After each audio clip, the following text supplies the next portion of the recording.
Okay, just saying, this is a short story I wrote for my podcast, actually. I kind of merged into a whole 2-hour session.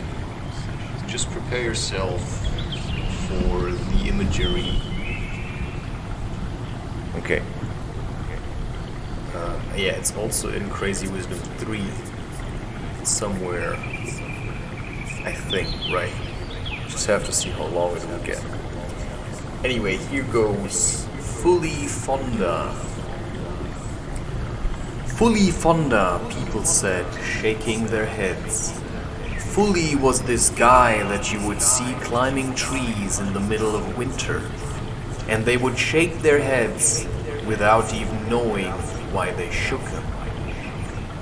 Do you want to know why they shook him? Their heads? Would you like to know what they were shaking their heads for? Let me explain. Fully was a Fonda, a guy like any other. Only other people assumed he was different or less of something that they claimed was important, but which they could never phrase, even if you asked them to.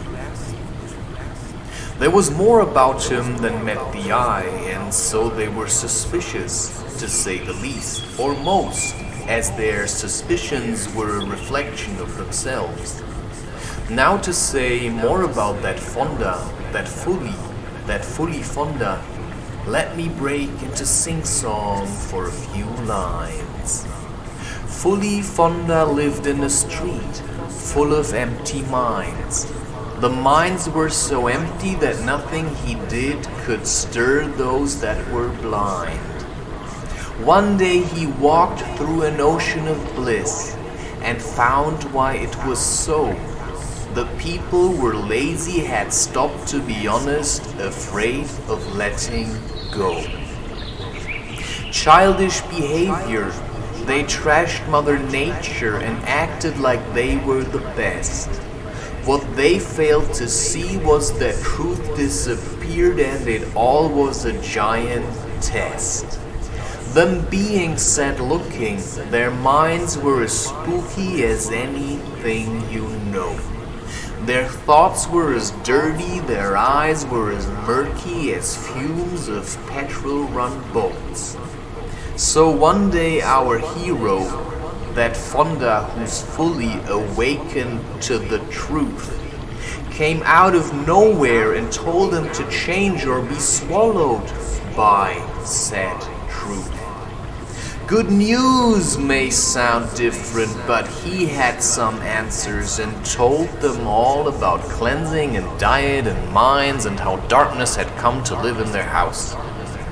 The story never ended, as Fully, that Fonda, who fully awakened to the truth, was flocked to one of their machines to remember that one may argue with orcs about the validity of their creations, but one may never try to force them to give up on them without proper schooling.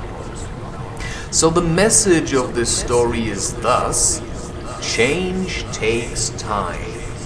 Learn from Jesus, learn from Fully Fonda, learn from anyone that spoke up and died. Be here for the long run. Seriously, we need good people.